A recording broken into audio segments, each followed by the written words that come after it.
nation. No donation, no salvation. And remember, respect is everything. And we're back. So, I decided to just record this video now because, unfortunately, the missing parts that I was supposed to receive haven't come in yet because it's only been a few days since I made that claim with the seller. But, you know, they were nice about it, and they said that they're shipping them to me. I just have to wait for them to come in. So, I'll probably be doing an update video on that. But today, we're going to take a trip down memory lane, at least for me. So, yes, for those, like many fans my age, you know, well, I'm in my early 20s, but anyway, the Bay movies, unfortunately, were kind of my, I guess, exposure to Transformers. I mean, I did grow up near the end of the Unicron trilogy, but, I mean, at the time, I just didn't care for that kind of stuff. So yes, this is the 2007 Concept Camaro Bumblebee, which, the only reason I'm calling it Concept Camaro is because, at the time, that car was still in the concept phase, and it wasn't a production car yet, but, I mean, the production model wasn't much different from the concept version, aside from a few minor changes they did to the body, but, I mean, more or less, I mean, after that movie came out, you could just go and buy one of these from the lot, and you know what? I hate to admit it. This car, when it was brand new, was one of the coolest things ever. You know, it was definitely the start of the modern muscle car that I feel, you know, was at its peak. Now, personally, I prefer the Dodge Challenger because I'm more of a Mopar guy, but, yeah. Now, the reason I chose, so the original one I had when I was a kid was the first yellow one, the standard deluxe that everyone had, but since this is a version of the mold I never got to experience, and I'll explain why, I decided to get the Stealth Bumblebee version because I didn't want to buy the yellow one because, I mean, I already have a million yellow Bumblebees, and I'll get to that in a second.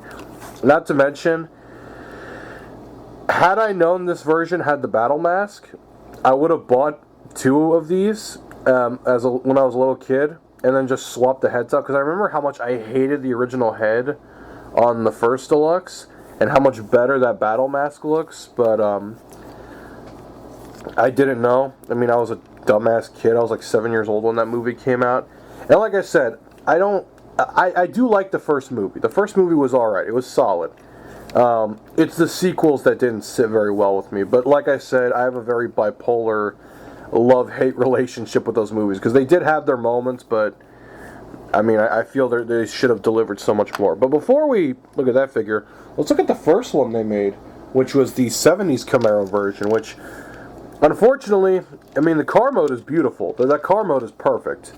I mean, granted, it could use a little more detail and some paint, but the car mode was perfect. The robot mode on this was tragic, though. Yeah, that head sculpt didn't age well at all.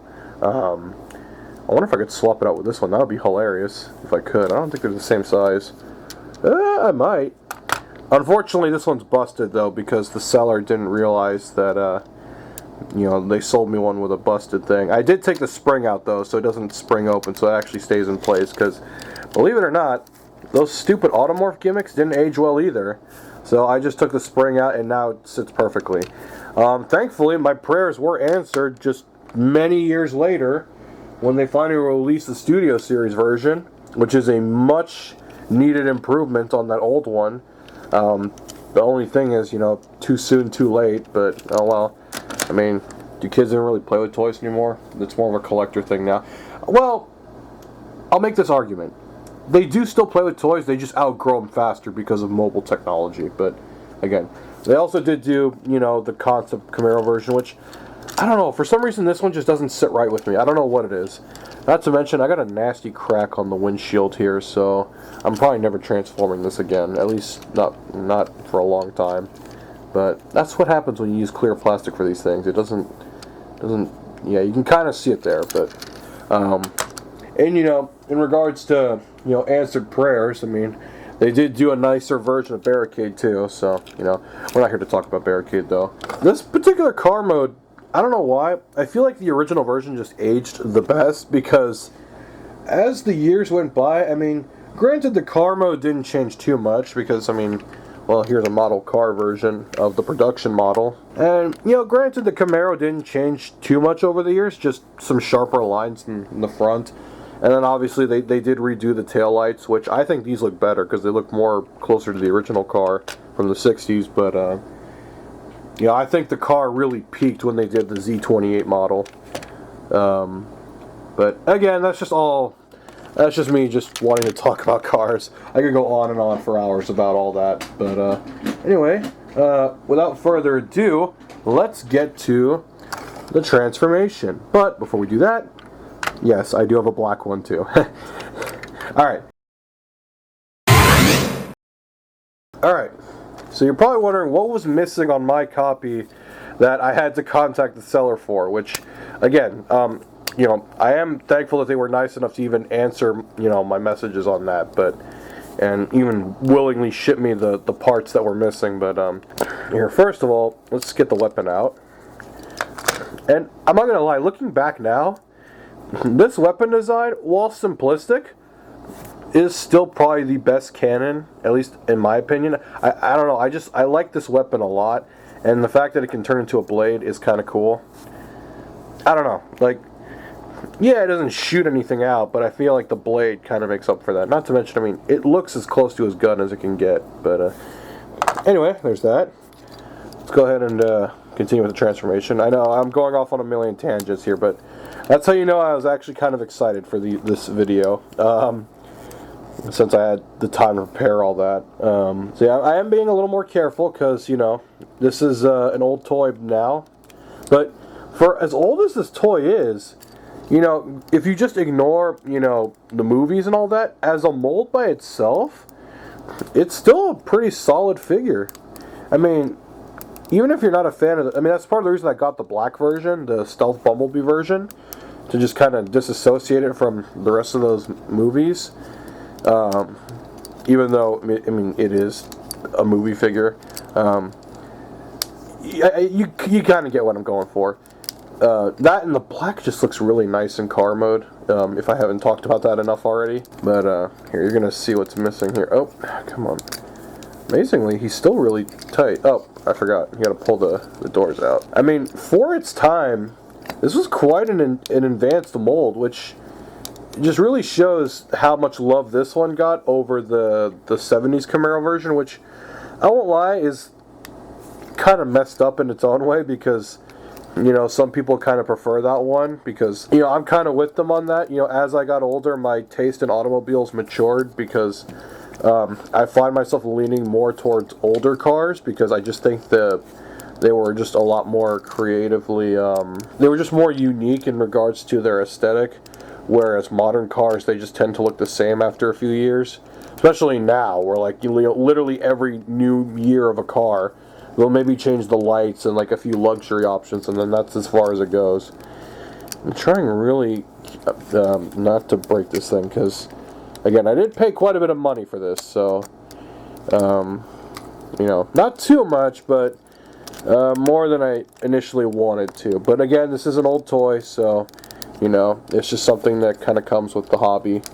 But in my personal opinion, I don't think age should dictate value. But yeah, that's one thing I don't like, is that it looks like they literally just painted leftovers from the factory, which they probably did. I would not be surprised if that was the case. So again, one of my plans with this figure was to buy a Revenge of the Fallen one and swap out the arms. I mean, yeah, there's a little bit of blue there, but I can live with that. And then just swap out these panels, because it's actually not hard to get those out, because you just have to undo like 2 screws.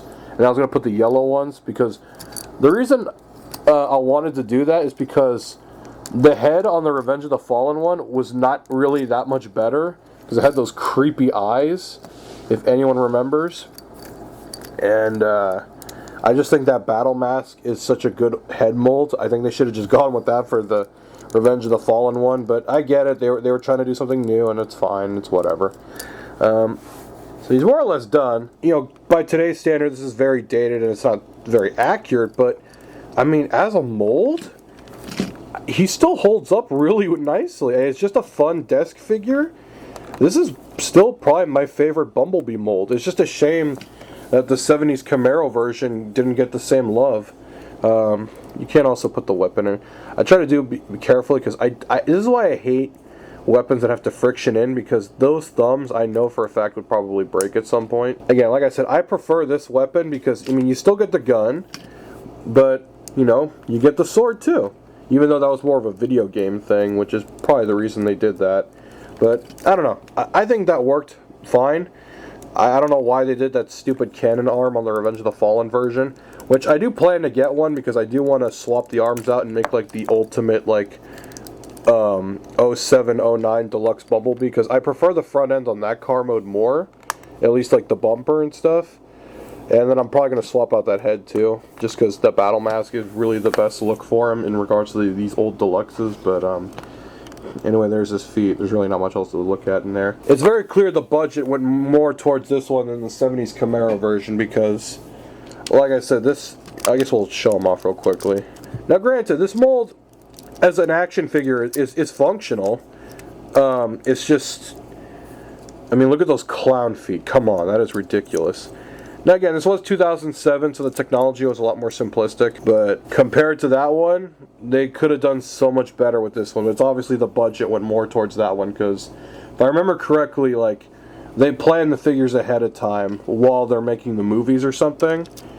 I think. I don't remember. At least that's how G1 worked. I don't know how it worked for the Bay movies, but this mold in general is already kind of disappointing. But again, I mostly bought it for nostalgic reasons. I'm sure this is probably not the most interesting thing in the world, but I just wanted to take a trip down memory lane. And if I do get a Revenge of the Fallen one, I'll definitely do a video of me swapping out those parts and making my definitive Bumblebee, and probably keeping this weapon too. Anyway, I probably wasted enough of your time. I hope you enjoyed. You all have a good one. Hallelujah! Another soul saved!